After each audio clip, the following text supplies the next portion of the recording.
শ্রী শ্রী গুরুকথা এমনই একটি সদ্গ্রন্থ যেখানে এমন অনেক আধ্যাত্মিক প্রশ্ন আছে যা আধ্যাত্মিক পথের পথিক মাত্রেরই অন্তরের প্রশ্ন। পরাঙ্কুশ মহারাজের উপদেশ অমৃত সমান। বাবা, এত কিছু শুনছি কিন্তু প্রাণ স্থির হচ্ছে না, সমাধি করিয়ে দিন। বাবা মৃদু হেসে বললেন, প্রতি কাজেই সমাধি হয়। আগেকার দিনে মেয়ে দেখতে গেলে বলতো পান সেজে আনতে। মায়েদের চঞ্চলতার পরীক্ষা হলো রান্নায় নুন আর পানে চুন।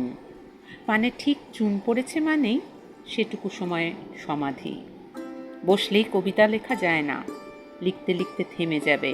যখন ভাব পরিষ্কার হয়ে ফুটে উঠবে, আপনা থেকেই চলতে থাকবে, তখনই সমাধি। এজন্যই বলেছে কালি কলম মন লেখে 3 জন। সেদিন কুম্ভমেলায় উজ্জয়িনীতে আমার সমাধি হয়ে গেল। উপর থেকে প্রচুর সত্ত্বগুণ নেমে এলো। আলো আলো, চোখ থেকে দরদর ধারে জল পড়ছে। মাধব স্বামীজি ছিলেন। বললাম, ঘরে নিয়ে চলো। কাছেই একটা ঘরে নিয়ে গিয়ে ঢুকিয়ে দিলেন। শাখাপড়া উৎসবের দিনও বালিডাঙায় কাজ শেষে সমাধি হয়ে যাচ্ছিল। কোনো রকমে সামলে নিয়েছি। এ কখন কোথায় হয় বলা যায় না, জোর করে হয় না, হঠাৎ হঠাৎ হয়ে যায়। তারপর মুখটা নামিয়ে নিয়ে বললেন, পাহাড়ি পথে যেতে যেতে 4 মাইল উঠে 2 মাইল নিচে নামলে ভেঙে পড়ছো কেন? সেটাও তো এগিয়ে যাওয়াই হচ্ছে। গুরুকে মা বলেন কেন? উত্তরে বাবা বললেন, গুরু হলেন মা। ছেলে খেলা করছে, করতে করতে ডাকছে, মা কাজে ব্যস্ত, আসছে না। খেলা করতে করতে ডাকতে ডাকতে একসময় ক্লান্ত হয়ে ঘুমিয়ে পড়ল। মাও হাতের কাজ সেরে ছেলেকে কোলে তুলে নিয়ে আদর করে। শরণাগত হলে মা কোলে তুলে নেয়, যত ধুলি মালিন্য সব মুছিয়ে দেয়। বাবা পারে না। বাবা বলে, আগে মার কাছে গিয়ে ধুয়ে আয়। মার মতো গুরুও শিষ্যের সমস্ত মলিনতা মুছিয়ে কাছে টেনে নেয়। আচ্ছা বাবা, প্রাণ কি ছোট কণা মাত্র? না, প্রাণ ছোট একটুখানি নয়। প্রাণ হলো বিকাশ, প্রাণ খণ্ড খণ্ড নয়। প্রাণ হলো অখণ্ড চৈতন্য। আমরা তার মধ্যে ডুবে আছি। খাদ্যের মধ্যে দিয়ে প্রাণ নিচ্ছি, বায়ুর মধ্যে দিয়ে নিচ্ছি। মাটি, জল, আগুন, বাতাস, আকাশ সব প্রাণময়। তা উপলব্ধি না হলে এটা বোঝা যাবে না।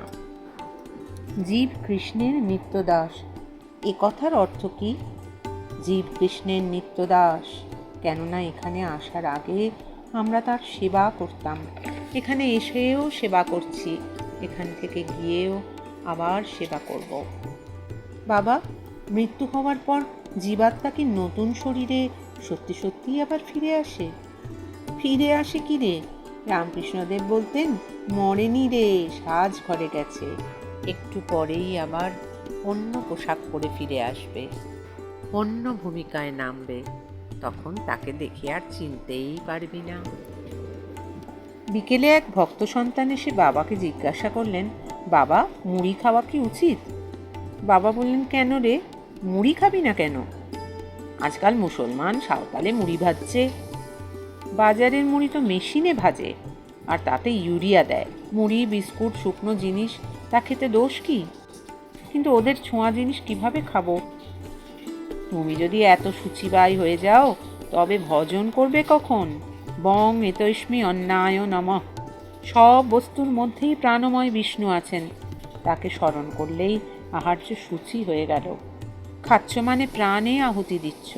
দ্রব্যের ওপর এত মন রাখলে মন্ত্রের ওপর মন দেবে কখন? দ্রব্য বিচার নয়, মন্ত্র বিচার। ভজন করলেই মন প্রসারিত হয়ে যাবে। যদি মাছ মাংস খাই, তাও গুরুকে নিবেদন করে খাবো। হ্যাঁ, তাও নিবেদন করে খাবে, তবে রাজসিক তামসিক খাবার খাবে না।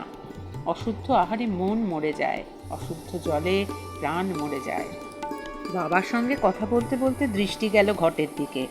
প্রশ্ন করলাম, ঘট এবং ঠাকুরকে যে তীরকাঠি দিয়ে ঘেরে, এর তাৎপর্য কি? বাবা বললেন, তীরকাঠি হলো কাণ্ড, 4 কাণ্ড 4 বেদ দ্বারা ধৃত। বেদ থেকে ক্রমে ক্রমে উপনিষদ পুরাণাদি যত শাস্ত্র।